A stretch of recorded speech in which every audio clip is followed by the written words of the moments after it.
East India কোম্পানির চেয়ে কঠিন থেকে কঠিনতর জীবনযাপন করছি। ইস্ট ইন্ডিয়া কোম্পানি যেভাবে সাধারণ মানুষের হক, সাধারণ মানুষের ন্যায্য হিস্সা দিত না, ঠিক সেইভাবে হাসিনার দোসররা, এই ঠিকাদার ও দালালেরা, এই ঠিকাদারেরা আমাদের হিস্সা আমাদের দিতে চায় না। আমার প্রাপ্য বেতন সেখান থেকে অর্ধেক কেটে রাখে। আমি যদি বিদ্যুতে শখে আহত হই, আমার ইন্স্যুরেন্সের টাকা আমি পাই না। আমার কোনো ভাই মারা গেলে সেই ভাইয়ের কোনো আর্থিক অনুদান দেওয়া হয় না।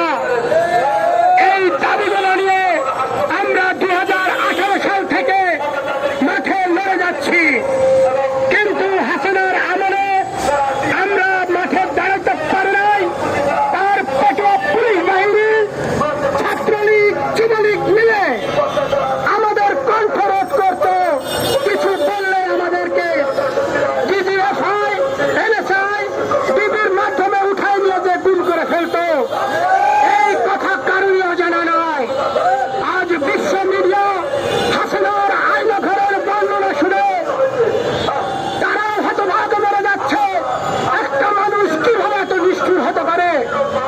সংগ্রামী উপস্থিতি, ডক্টর মোহাম্মদ ইউনূস স্যার, আমরা রক্ত দিয়ে যখন এদেশ থেকে ফ্যাসিস্ট মুক্ত করেছিলাম, আমাদের রক্তের উপরে দাঁড়িয়ে উনি শপথ নিয়ে বলেছিলেন, আমি শহীদদের এবং আহতদের রক্তের উপরে দাঁড়িয়ে আছি। সুতরাং আমি এদের ক্ষতি হবে এরকম কোন কাজ করব না। আমি ঠিকই আহত হয়েছি, কিন্তু গত জুলাই আগস্ট বিপ্লবে আমার অনেক ভাই রাজপথে সম্মুখ সমরে ছিল। তারা সশরীরে যুদ্ধে অংশগ্রহণ করেছিল, কিন্তু কেউ আহত হয়েছে, কেউ আহত হয় নাই। এইটাই হলো পার্থক্য। তারাও রাজপথের লড়াকু সৈনিক। ফ্যাসিস্ট হাসিনার বিতরণের জন্য এই ডিপিডিসির আউটসোর্সিং এর কর্মচারীদেরও অবদান আছে। সংগ্রামী উপস্থিতি, এই সরকার জনগণের সরকার, এই সরকার না খাওয়া মানুষের সরকার, এই সরকার টেকনাফ থেকে তেঁতুলিয়া, দৌলতদিয়া থেকে পাটুরিয়া, মেহনতি মানুষের সরকার। তাই এই সরকার ক্ষমতায় আসার পরে বাংলাদেশের প্রত্যন্ত গ্রাম থেকে মানুষ এসেছে তার কাছে দাবি জানানোর জন্য। তারা বিশ্বাস রাখে যে ডক্টর মোহাম্মদ ইউনূস স্যারের কাছে যদি ন্যায্য দাবি নিয়ে যাওয়া হয়, তিনি কাউকে নিরাশ করবেন না। তারই ফলশ্রুতিতে আমরা আমাদের একটি দাবি নিয়ে বারবার তার কাছে গিয়েছি, আমাদের উপদেষ্টা মণ্ডলীর দৃষ্টি আকর্ষণের চেষ্টা করেছি, কিন্তু ফলাফল শূন্য। আমরা কিছুই পাই নাই।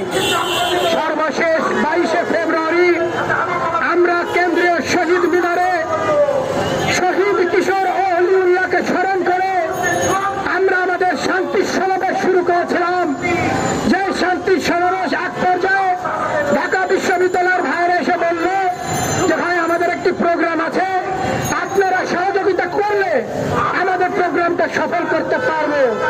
তখন আমরা বললাম ঠিক আছে, আপনারা আমাদের ভাই, আপনারা প্রোগ্রাম করবেন, আমরা প্রোগ্রাম করব।